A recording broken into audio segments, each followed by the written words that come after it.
Hey, this is Mike Rohde with the Sketchnote Podcast. Today we've got another critique, and today's critique is going to be with some work that Jake Palmer has done. Now, I know Jake has picked up the book.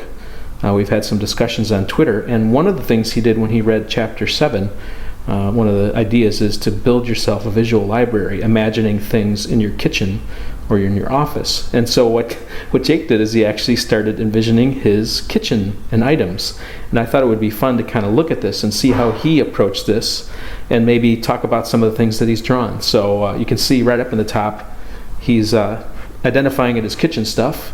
And you see he's also used sort of a banner or a container to wrap that, so you can see that it's the title, which is really handy.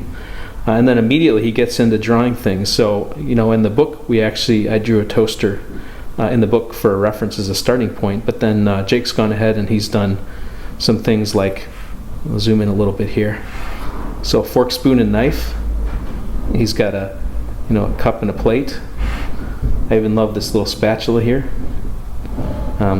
He's got the big knife and little knife, and what I really like about the way he structured it is he's fit these all together in a way like a Tetris puzzle. So he's got all these pieces fitting together nicely, and then he's even got descriptions with arrows. So I'll erase my writing, and you can see that how he's fit all these things. He's using arrows effectively to point to things.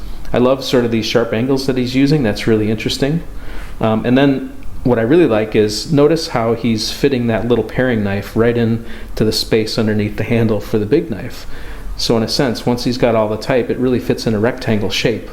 But you can see that he's tucked these all in so nicely together, which is a really cool way to handle it. And you know, if you look at it, you may not notice that, but it just makes it more visually interesting and fun. And then as we scroll down, he's got a drawing of the microwave, which is actually pretty detailed. He's got the keypad here. He's got the little indicator and the push buttons to open it up. Even the window, and you can see inside he's got, the plate layer. So he's got it actually happening in 3D right there, which is really nice.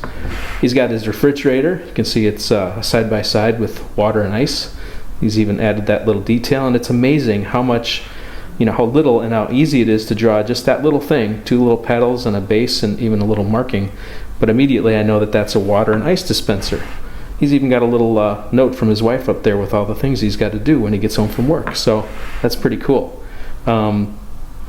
I love that he's using this space effectively. So I don't know what order he drew it in, but I suspect he drew these images first and then is filling the space with text. So that's a really good thing to think about when you're thinking about layouts, to sort of block out the main things and then fill in with detail. That's a really interesting way to do it.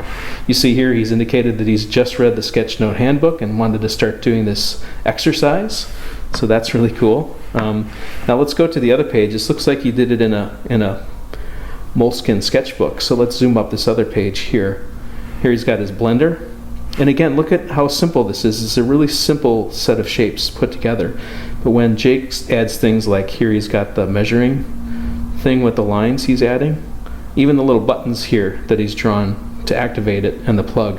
Like, those are really simple things to add, but they add so much detail to those drawings that you really feel like that's a real object. Or his mixer, some of the detail here where he's got the mixer going down. I love the use of this right here, these little dotted lines. So in a sense, the nice thing about a dotted line is it allows things moving from one to the other. So they're related, but they're separated. So that's kind of a cool thing to remember when you're doing sketch notes, that these dotted lines can be used to represent things that are related to each other, but are separated from each other. Here he's got pots and pans. Again, he's doing this really interesting structuring, a large pan, a small pan, and using the space really effectively to tuck these in together. That's a really cool thing. And then finally at the bottom he's got a heavy emphasis over here on his crock pot. And so again, he's drawn the crock pot. He's got a lot of detail in there, but it's very simple. It's nothing super complex. And just those little details make it really look real.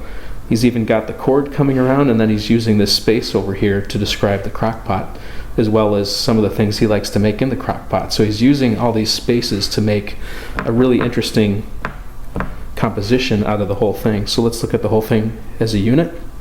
And you can see it's just kind of a fun thing, a fun way he's sort of laid this out. They're actually crossing over. So if you didn't look immediately, you would think this is one sheet, but it's really 2 pages in a moleskin sketchbook.